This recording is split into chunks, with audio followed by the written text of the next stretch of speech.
E aí, você já leu Sócrates? Duvido. Eu também não. Na verdade, ninguém nunca leu Sócrates. Sócrates nunca deixou nada escrito. Tudo que a gente sabe dele veio de escritos de Platão e Xenofante. Então, por que um cara que não se deu o trabalho nem de sentar a bunda na cadeira e escrever o que ele pensava, transformou tanto a filosofia ocidental? E, na verdade, é considerado o pai da filosofia ocidental. Sócrates era filho de um escultor e de uma parteira, né? E ele, na verdade, queria seguir os passos do pai, ser escultor. Até que um dia um amigo dele visitou o oráculo de Delfos, que era um oráculo, né, que dava insights sobre a vida, e perguntou: quem é a pessoa mais sábia de Atenas? E o oráculo respondeu: Sócrates. Quando Sócrates ficou sabendo disso, ele riu e quis provar que ele não era a pessoa mais sábia de Atenas, até porque ele só sabia que nada sabia. Então ele foi conversar com alguns professores, juntou todas as economias dele para conversar com professores, que na época era muito caro. E o que ele sentiu foi que essas pessoas, apesar de terem muita coisa para falar, pareciam só ter repetições e não tinham nenhuma profundidade disso. Porque toda vez que ele perguntava, mas por quê? Como? Para eles, não existia uma verdade profunda ali dentro, não existia uma essência do assunto. Eram simplesmente repetições. E foi aí que ele percebeu que talvez sim ele fosse uma pessoa muito mais sábia do que aqueles professores. E o que aconteceu na época?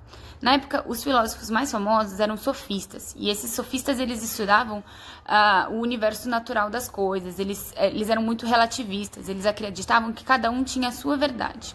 Enquanto Sócrates acreditava que existia sim uma razão, uma verdade profunda, e que essa verdade estava dentro do ser humano, ela só precisava ser encontrada.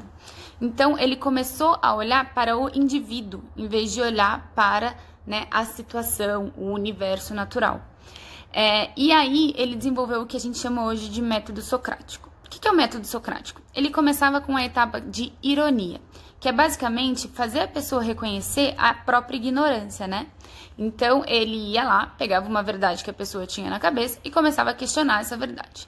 Até a pessoa ver que talvez essa verdade não tivesse realmente as raízes profundas e não tivesse realmente bem embasada, né?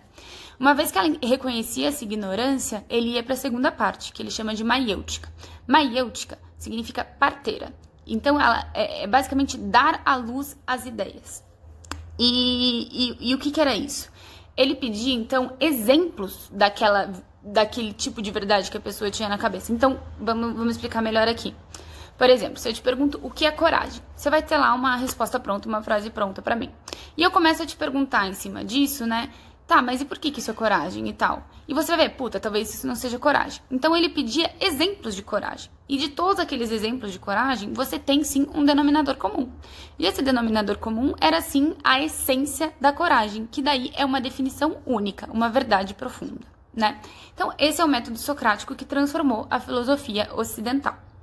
Ele começou a fazer isso em praça pública, né? E começou a fazer as pessoas realmente pensarem sobre a razão. E o que ele dizia? Ele dizia que só quando a conduta das pessoas é orientada pelo verdadeiro conhecimento, essa conduta é adequada. Então ele ligava muito conhecimento com moralidade.